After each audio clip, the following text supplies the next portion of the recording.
Yo, what's up guys? Kembali lagi di channel gua, Kenzo Devras.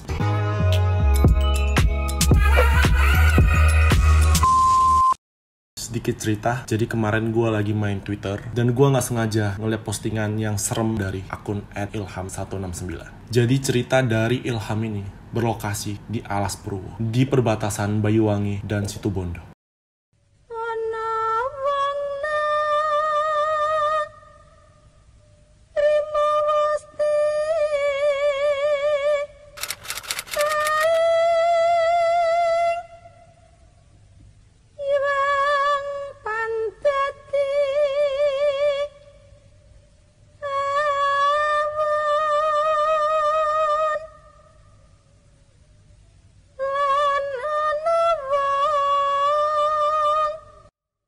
Jadi bagi kalian yang nggak tahu, Alas Purwo itu adalah hutan tua di Jawa Timur. Dan katanya hutan ini tuh adalah hutan paling angker sepulau Jawa. Gimana pendapat kalian? Komen di bawah. Jadi hutan ini itu terkenal berbau klinik dan mistis. Ada 5 rumor yang menyelimuti Alas Purwo ini guys. Yang pertama, katanya Alas Purwo ini identik dengan rumor banyak orang yang menghilang di hutan. Yang kedua, Alas Purwo juga katanya dikenal sebagai tempat buat belajar hal-hal gaib guys. Yang ketiga, Alas Purwo juga dikabarkan memiliki 40 goa dan setiap goanya itu ada penunggunya. Nah, jadi bagi mereka yang katanya mau menuntut ilmu, harus bersemedi di goa tersebut guys. Yang keempat, Alas Purwo ini katanya itu adalah suatu kerajaan jin. Jadi katanya tuh yang punya mata batin doang yang bisa ngelihat kerajaan ini guys. Dan yang terakhir, jadi Alas Purwo ini adalah tempat favorit bagi presiden pertama kita, Bung Karno, untuk melakukan semedi. Nah, sekali lagi ini semua masih menjadi rumor dan itu menjadi hak kalian untuk percaya atau enggak. Oke?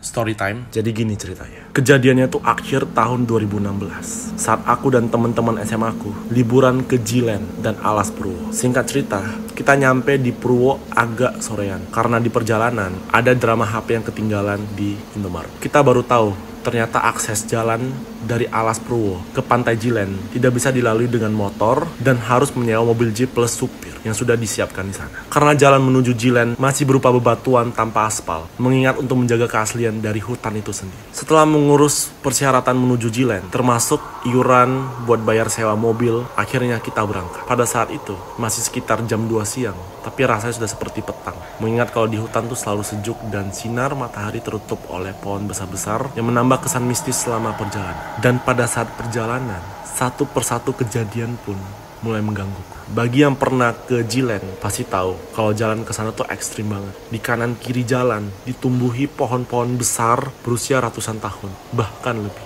Kejadian bermula saat aku dan teman-teman ada di mobil. Kebetulan aku duduk paling belakang dan sudah punya feeling buruk. Perasaan takut tetap menyelimuti.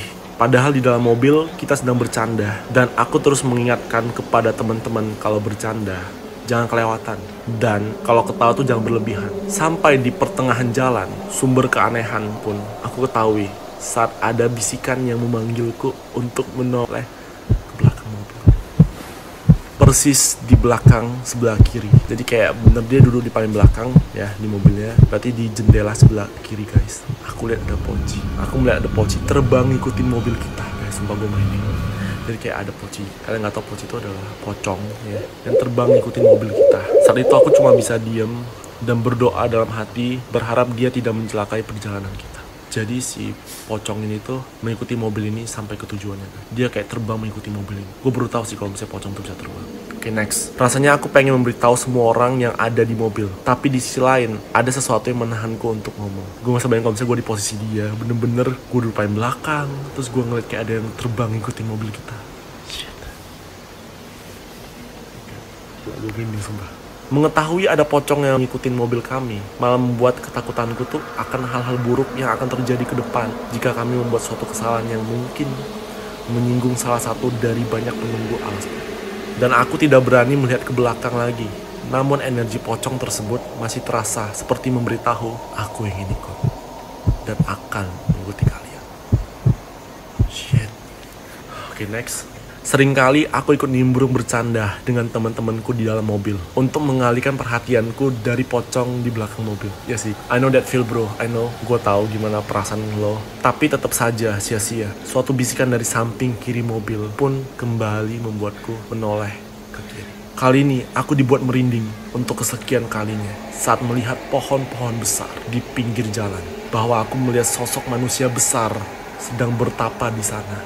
Tanpa baju, hanya memakai sarung. Gambarnya seperti orang-orang pada masa kerajaan dulu, bertapa tepat di dalam pohon besar. Kejadian itu seolah bercerita kepadaku, meskipun tak secara langsung, namun seperti menjelaskan bahwa dulu pada zaman kerajaan, orang turunan bangsawan terbagi menjadi dua kubu, di mana ada kubu haus kekuasaan dan kubu menolak untuk berkuasa. Kubu yang menolak untuk berkuasa biasanya memilih untuk pergi meninggalkan kerajaan menuju tempat yang sunyi seperti gunung, hutan, dan lain-lain untuk mencari kedamaian. Salah satunya dengan cara bertapa dan meninggalkan semua hal yang berkaitan dengan duniawi. Sebenarnya gangguan kedua ini tuh tidak terlalu menjadi teror, namun hanya sebagai pengingat bahwa kita tidak boleh berisik di hutan, berisik yang sampai mengganggu orang-orang atau makhluk-makhluk yang mencari kedamaian di sini. Atau jika dilanggar, maka hal buruk akan menimpa. Alas Purwo menuju Jilen itu kurang lebih 12 km, ditempuh sekitar 20 menit. Perjalanan masih berlanjut. Oh iya, supir kami tuh tiap saat selalu membunyikan klaksonnya saat melewati jembatan kecil. Ya, aku tidak menghitungnya. Yang aku ingat terdapat 5 jembatan lebih. Nah, ini gue penasaran juga guys. Ada bisa ngasih tau nggak kenapa kalau misalnya kalian ke Alas Purwo atau ke Jilen ya, kalau ngeliatin jembatan itu harus dibunyikan klakson mobil. Bagi kalian tahu langsung aja komen di bawah guys. Pak, kenapa kok setiap lewat jembatan kita harus klakson? Tanya temanku pada saat itu. Supir pun akhirnya menjawab rasa penasaran kami. Iya dek, klakson ini adalah simbol minta izin kepada eyang sepuh penunggu di sini. Konon juga tiap jembatan dijaga oleh eyang sepuh yang berbeda-beda. Jadi emang bener-bener tempat itu emang keramat banget ya untuk Alas Purwo ini. Akhirnya kami pun sampai di tujuan yang diinginkan, Pantai Jilen atau Pelengkung. Pantai dengan ombak tertinggi kedua di dunia. Namun keinginan kami untuk melihat ombak tinggi di sana sirna karena kami datang pada saat tidak lagi musim ombak. Pada saat itu, Pantai Jilen sepi sunyi. Mungkin karena kami terlalu sore sampai di sana, jadi kami menikmati keindahan alam Jilen dengan cara kami sendiri. Singkat cerita, matahari sudah hampir tenggelam. Sopir kami mencari kami untuk mengajak segera mungkin untuk pulang, karena kalau terlalu malam akan sangat beresiko. Tentunya kami juga memutuskan untuk segera bergegas dari Jilen. Dengan kondisi capek, kami masuk mobil dan pergi sesegera mungkin. Pada saat itu, sekitar jam 5:30 dan langit Purwo sudah gelap, semakin menambah kesan mistis dan mencekam. Benar dugaanku. Semakin malam, semakin mencekam. Suasana Alas Purwo pada saat malam beda banget sama yang siang hari. Seringkali, tangan kiriku merinding dan dingin. Dan pocong terbang masih mengikuti kami di belakang mobil. Dia masih ngikutin, bayangin dari saat pertama kali pas jalan mau ke Jilennya, terus setelah balik dari Jilen, si pocong itu masih ngikutin guys. Dan hal yang mengejutkan terjadi saat aku menoleh keluar jendela sebelah kiri. Sosok kuntilanak berjubah merah ikut mengikuti mobil kami.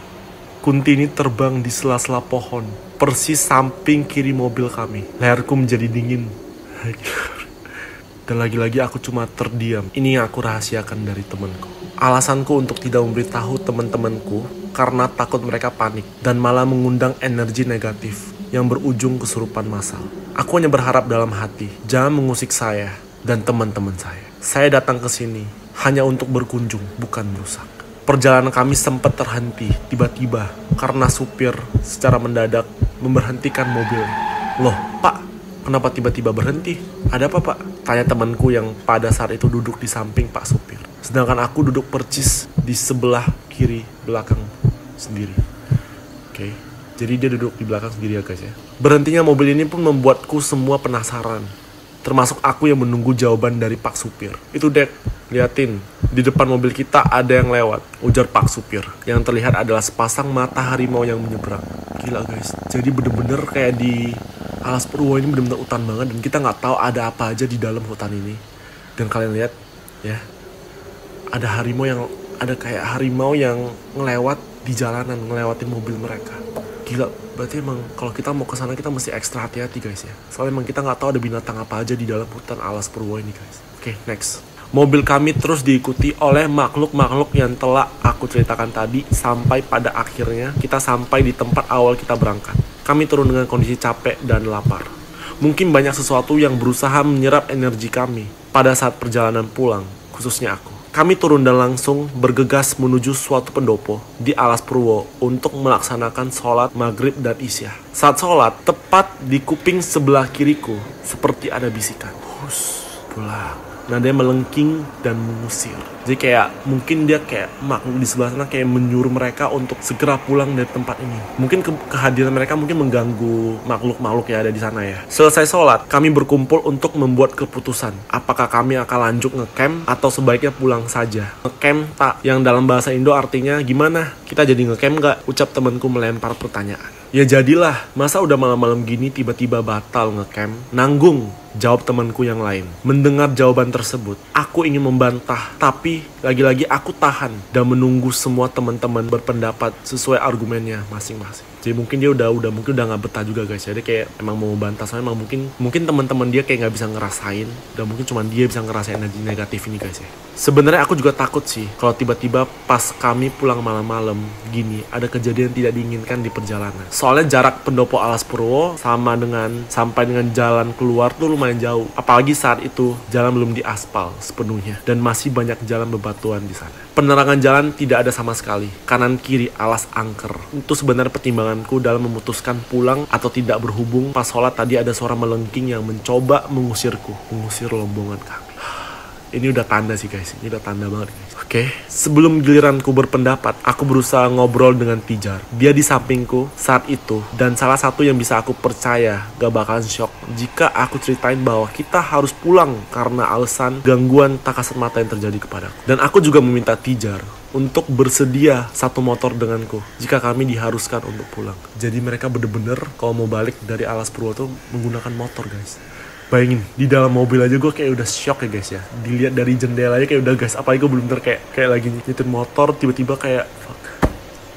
Next, pada saat kami berdiskusi, aku sama sekali tidak berani menoleh ke belakang. Karena rasanya di belakang banyak sesuatu yang ingin masuk jika kami kehilangan kesadaran satu detik pun. Termasuk pocong terbang dan kuntilanak merah yang mengikuti rombongan kami tadi. Mereka juga ikut berkumpul mengelilingi kami. Namun mereka hanya di halaman pendopo. Mereka seperti prajurit-prajurit pada zaman kerajaan yang sedang menunggu hasil keputusan kami. Yang pada saat itu, keputusan terbaik menurutku adalah sesegera mungkin untuk pulang atau kami celaka. Sampailah giliranku berpendapat, mending kita pulang saja. Aku punya feeling buruk kalau kita menginap di sini. Anak-anak terdiam mendengar pendapatku. Dan tiba-tiba, plak. Semua kaget melihat tokek besar jatuh di antara kami ber-15 yang duduk melingkar pada saat itu. Oh, jadi mereka rame banget guys ya, ber-15 orang ya. Kami pun saling menatap mata satu sama lain. Dan aku segera mungkin untuk ngomong, Rek, fix, kita disuruh pulang. Sekarang, secepatnya. Di daerah kami, tokek merupakan simbol mistis. Dimana jika mendengar suara saja, selalu dikaitkan dengan hal-hal mistis. Apalagi ini jatuh tepat di tengah-tengah kami. Kami bergegas untuk pulang dan memberi instruksi agar tidak saling berjauhan agar selamat sampai tujuan. Nah, mungkin mereka emang udah pada ketakutan juga, jadi mereka berencana untuk balik. Sesuai permintaanku kepada Tijar, tadi kami satu motor. Tijar menyetir. Jar, kita paling belakang aja. Dari tadi asal gangguan, tidak pernah dari depan, selalu dari belakang. Gila guys, kalau gue jadi dia,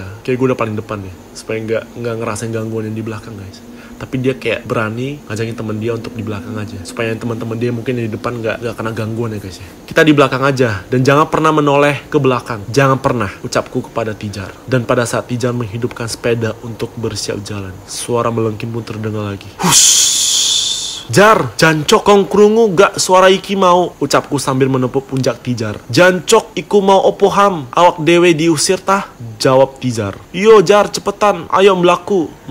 Artinya, Jar, bangsat, kamu dengar gak suara ini tadi, ucapku. Bangsat, itu tadi apa ya ham? Kita diusir kah? Jawab Tijar. Iya Jar, ayo cepetan pergi dari sini. Setelah suara melengking tadi mengusir kami, akhirnya kita jalan menuju pintu keluar dengan beriringan dan sudah berjanji untuk tidak menoleh ke belakang. Namun di tengah-tengah perjalanan pulang, posisi kita masih di dalam Alas Purwo. Ham, kok rasanya kita pulangnya lebih lama ya? Oh iya, kok aku baru sadar ya Jar? Jawabku. Pada saat itu, aku masih paling belakang dan terlintas pikiran, apa mungkin gara-gara kami belum pamit pulang pada yang sepuh yang ada di Purwo sampai-sampai rasanya perjalanan pulang kita terasa lebih lama dari biasanya. Jadi mungkin emang kalau misalnya kita kayak habis pergi ke tempat yang angker, kalau misalnya udah mau balik juga, kita harus permisi kalau kita udah mau pulang gitu. Mungkin kepercayaan masing-masing juga guys ya. Gimana pendapat kalian? Komen di bawah nih guys. Oke. Saat itu juga aku langsung menghadap ke belakang. Tidak hanya kepalaku saja, namun seluruh badanku. Aku usahakan menghadap ke belakang dan yang terlihat hanya kegelapan. Rasanya aku udah membuka mata, tapi terlihat seperti merem, kosong, dan gelap. Mengetahui hal ini membuatku sedikit lega, karena tidak ada satupun makhluk yang mengikuti kami lagi. Dan gelap pekat di belakang